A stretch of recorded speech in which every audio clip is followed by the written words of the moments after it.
Welcome and welcome back to the Webby O'Neill channel. It's Manchester United versus Aston Villa preview. And I know one thing, after that second half performance against Tottenham, we are going to have to wake up in this game because it's a massive game and the 3 points are needed. All right, they're going to have to wake up against this Aston Villa side. 10 games unbeaten, 8 wins, 2 draws. Absolutely been transformed under Unai Emery since Gerrard got the sack. Relegation they were facing. Now this is the in-form side and a big, tough test for this side, especially after that second half performance at Tottenham. Do you think any confidence with the United players might have been not going into this game after that second half performance against Spurs? No, I don't think it'll be knocked. I think Ten Hag will rally him, get it back stuck into him. I was surprised with the mentality of the team, especially with Ten Hag speaking the other day about the mentality in-game that the players have to step up. Clearly they didn't. But Ten Hag will raise him. The crowd will raise him. It's Old Trafford, big day, and the 3 points. We've got to get these 3 points. But I think it will be tough. They will come at us. They have a strong midfield. They sprint. They jump on that back four. So United have to be aware of what's coming at them. They will come flying at United. Yeah, I think one of the biggest changes that have helped Aston Villa really is Ollie Watkins and his positional play in recent weeks, where to me he's playing a lot more in and around the box. He's not doing the hard yards, running all over the pitch, trying to press. And Aston Villa, to effect, I've used that really well in my eyes, because they're getting the balls into Ollie Watkins, they're getting it to his feet, and he's been scoring goals recently and he's on a really good run. And he is going to test that back four of Manchester United with the rest of the players, so they need to be solid as a back four. We've seen against Tottenham, Aaron Wan-Bissaka and Dalot, they were going inside into midfield a lot of the game, because that was Christian Eriksen moving up towards with Bruno, trying to press Oliver Skip and Højbjerg. So they were tucking in with Casemiro, but it was leaving space out on the flanks for Tottenham to attack. And we did see Tottenham use that to great effect by getting a couple of goals. And I think in this game, positionally, they've got to be bang on it, because Aston Villa, they will punish us if gaps are left out on them wide areas. Listen, they've got to be bang on it, because this Unai Emery, he's transformed the players. If you look at Mings at the back, he is just a different player. And then obviously Ollie Watkins, but it's the midfield, how he's transformed them. He's changed players' positions. He's got them all working together. And United have to work together to combat that threat. They have to be tough. They have to be strong. And what it is with that back four of United, there is times they go wandering, but they have to be solid. United are capable. The thing is, I'm worried about who is going to be the number 9. I look at Martial. He's the number 9 striker. He didn't get picked the other night, and when he came on, he had that look about him of resignation, as though not caring and that. Yes, we know he has it regular, that face of his, and that attitude, the way he sort of walks about. But I do think he looked at that and thought, I'm the striker, I'm fit, I should be on the pitch. And to be honest with you, I think he should have started the game. A striker was needed. He should have been on. So I think, really, Ten Hag's got a problem here. He needs to pick Martial as the number 9 striker. We need him. His goals, he can score the goals. But someone who's not confident, like Martial, right, when he's not picked and he comes on and he strolls about, is a liability for the team. But if you pick him, put the trust in him, he then normally shows it back by scoring the goal. So I'm hoping that Martial starts at number 9. Ten Hag's got a big choice there to make. I know what you're saying about Martial, but it's still no excuse that just because you're not picked in the starting 11, you then come on and sulk and just walk round the pitch. He was given his chance against Sevilla away, and for me, he threw the towel in. I don't think that injury was big enough to come off the pitch. And you look at Jadon Sancho and Rashford, they scored the other night. Yes. So why should Erik Ten Hag drop either of them? Oh, no. I do believe Jadon Sancho in recent weeks needs to step his game up. Did he step his game up in the 60 minutes or so that he was on the pitch? I don't really think so, but he did have some bright moments and he got a goal. So for me, I don't think Ten Hag will drop either of Rashford or Sancho. The one for me was Anthony the other night. I thought he had a really, really poor game. Yeah. I think he's been improving in recent weeks, Anthony, but I can't remember him having a worse game than that, to be honest with you, because considering the partnership that he's built up in recent weeks with Wan-Bissaka on that right-hand side, with Wan-Bissaka getting forward, Anthony tracking back, helping out defending, I think it's been really good. And the other night against Tottenham, it was non-existent. It's like the first time they played with each other. I think the only bright, better player seen from Anthony, really, was in defence, and I think he retrieved the ball back, give it out to Bruno, who assisted Rashford in the goal. But we need a lot more from him on that right-hand side. We need him to step up, and we need Wan-Bissaka to get back to how he's been playing in recent weeks as well, because he did go wandering at times, Wan-Bissaka defensively.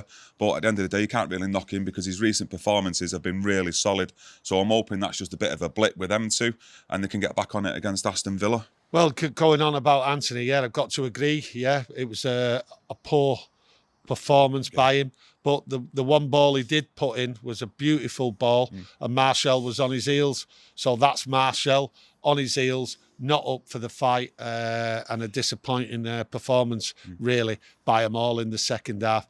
I look at United. United have got a good record at home. It's what they're going to have to use to get that top 4 spot. They are weak away from home. The facts speak for it. Your eyes don't lie. So the crowd at Old Trafford have to get behind United on Sunday. And United do respond at home whenever there is a setback. So I'm really looking forward to the game. To me, it'll be a tight game. I know we've got to win. But the thing is, I can't see us winning. I think it's a really tough test, this. Yeah. 8 wins and 2 draws, Villa. They're right up for it. And when Villa come to Old Trafford, the crowd, what they bring, they're right up for it. And I think Villa here, under Unai Emery, are going to try and look for the win. I think they demand a win now, to be honest with you. But United, I think they just have to stay solid, compete, and a 1-1 for me. I can't see it really being a high-scoring game. Yeah, on the score predictions, I was thinking 2-2 myself. I think them in midfield as well, they've got some quality there, especially over the last recent games. You've got like Jacob Ramsey and McCann. You know, they've been transformed under Unai Emery, especially they're the form team, Kieran. especially in recent weeks. And, you know, the table over the last 10 games, it doesn't lie, and they've put in some great performances at home and away. But for me, I think in midfield, do we need to start talking about Casemiro? No. Because Casemiro really shouldn't be tired, or he shouldn't really have fatigue, because he's had a bit of a rest recently. He's had a couple of rests over the last 2 to 3 months with suspensions that he's carried out.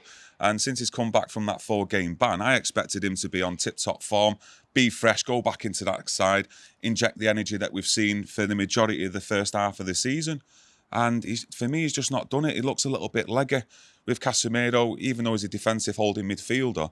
We've seen him get high up the pitch into the last third, getting involved in play. And I've not really seen that in the last few games when Casemiro is just all around that, that midfield area that his position is. And I think sometimes we need a little bit more from him getting up top and helping out to create, especially with Bruno up top, because I feel when either Eriksen or Casemiro are getting forward, that also gives Bruno a bit of a licence to get in behind the defenders as well. And I did think in that first half against Tottenham, Eriksen and Bruno did stick to their task really well in getting forward and closing their midfield 2 down in Tottenham. And we're going to need that again, because, like I say, Jacob Ramsey and that McCann, they've got legs and they will get forward. So that midfield, they're going to have to work hard. Yeah, they're going to have to. I think when you look at Casemiro since the suspension, he's not been on top form. But I do believe he's actually been targeted too much by the referees. I think he's wary of putting that tackling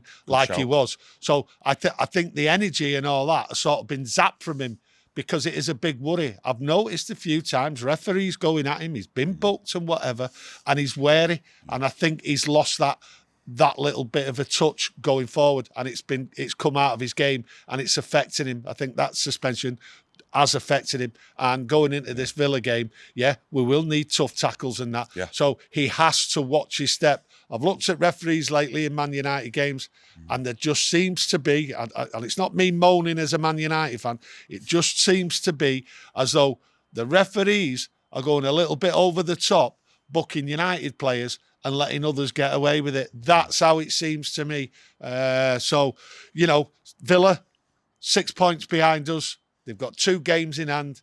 This will be a massive boost for them for European football. So we have to be on our best here. No, I actually totally agree, especially with that, the tackling and the cards United are getting. You know, you look at the game, was it last week, Wolves and Crystal Palace? That Sam Johnson, the Crystal Palace goalkeeper, the way he come out, and he didn't even get sent off, and it was a high tackle. He did get a penalty, but you know, some shocking decisions going on. Worrying. It's worrying some refs the way the booking players and not booking others. Yeah, there's no consistency. No, so tomorrow, I think that on Sunday there will be some tough tackling, and I think the ref will come into play in this game. So I expect a little bit of fireworks, especially in that midfield. Yeah, do you think we'll change it at all with De Gea at the back in terms of his distribution? Do you think we'll see him going more often than not for the long ball up front, or do you think he'll revert back to playing it out from the back more often than not, because he's considering it's Old Trafford? I think it'll revert to a bit of this and a bit of that. I think that's that's what's going on at the moment. There's nothing consistent in Man United's play, and that includes the goalkeeper and the tactics at the back. You see a bit of this and you see a bit of that. You're not really sure what you're going to get, but you know, that's right, though. Every half. That's what it is. Yeah, every half's different. It's a bit of this and a bit of that. So let's hope we have a bit of that and we get a good result. Yeah, let's hope so. Sticking with the same back four, then hopefully Wan-Bissaka and Dalot, they can get up the field, help out in the midfield area as well. We've seen them tucking into that midfield area just to beef it up there, and it's going to be needed against Aston Villa. Anything to add before we go? I think I've said everything I need to. No, players have to step up, and they've got to be wary of not the over challenge, because I think there'll be 1 or 2 moments here what might decide this game. Yeah, plenty to discuss in the comments below, I think, for you, especially the starting 11. We've seen how they played in the first half and the second half against Spurs. We're going to need that first half performance for at least 80 or 90 minutes, I think, against Aston Villa, and let's get the game put to bed early. Myself, I think I'm going for a 2-2 draw. 1-1, you say? 1-1, yeah. I think it'll still be a good point, and we can still get 3 points from some of the remaining games of the season. But will be a tough game, not taking this lightly. But let us know what you think in the comments below. Smash a like if you've enjoyed the video. Get involved. If you're not already subscribed, please think about subscribing and press that notification bell, because we'll be back with another video soon. We are just waiting for some news around the ownership. Obviously, there's a lot of news around Sir Jim Ratcliffe, the Sheikh as well, other consortiums who are looking at just investing. So we were going to do a video on that today, but we just thought we'd leave it just to wait till the news. Yeah, some proper news out there. I'm not too sure whether some of these journalists know the backside from their elbow. I think they're just rehashing old news, to be honest with you, and just making stories up. So we want to just get something concrete, at least, just so we can have a good discussion on it and get all yous involved instead of just talking. And get our comments on it. But it's a matter of just waiting. Yeah. It's a big time for Man United and the future going forward. So we'd just rather wait for the news. Yeah, simple as that. Enjoy the rest of your day, and we will see you soon on that video. Thank you.